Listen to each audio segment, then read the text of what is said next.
Very delicious. It took me a while to make this video, not because it's difficult, but because I'm lazy. Finally got it done though, so let's get started.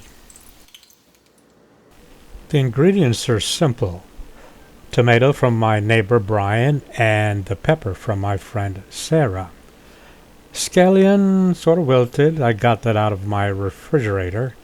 Today was probably its last day that it was usable. And leftover chicken. Every time you buy chicken, there's always one or two pieces that are left over. Well, this is a solution to leftover chicken. So here you are, tomato, scallion, that green onion to you, leftover chicken, and a nice pepper. I got so excited I forgot to focus the camera. Anyway, a little bit of garlic salt over everything.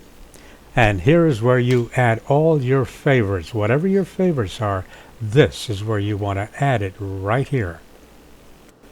As for the other ingredients, 1 egg, that's all, just 1 egg, and a smidgen of baking powder, maybe a 1/4 teaspoon, maybe even less than that.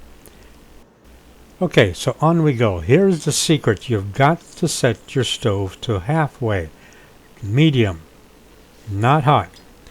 And then what I do is I put a garlic in the oil for 2 reasons. It tells me the oil is hot and it flavors the oil. So while the oil is hot, I now mix up my batter. 2 tablespoons of regular all-purpose flour. No more than that, I would think.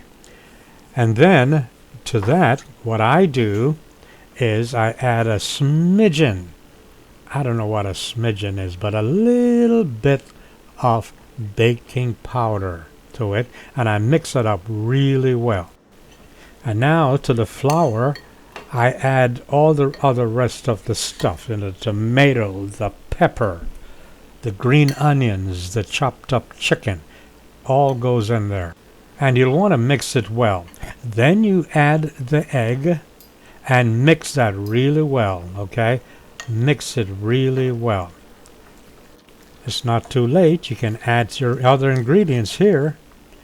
And once this is done, then I add milk, maybe 2-3 tablespoonfuls of milk to make the batter. And once again, mix that really well, everything. Yep.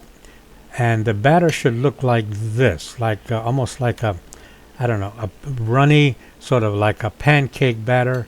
And this is what it looks like, okay? And now, since your stove was set at medium, remember, you can actually spoon the batter in the hot oil. I took the garlic out, but you can leave it if you want to.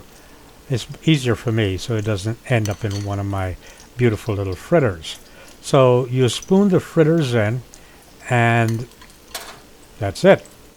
About every couple of minutes or so, you may want to flip them over. Now, if you look at the edge, if you see bubbles coming up through the fritter, that means you should check on the batter, okay?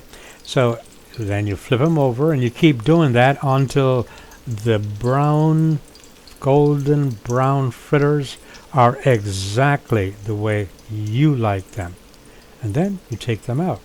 Then you put them on a paper towel. Make sure that the oil is drained off into the paper towel.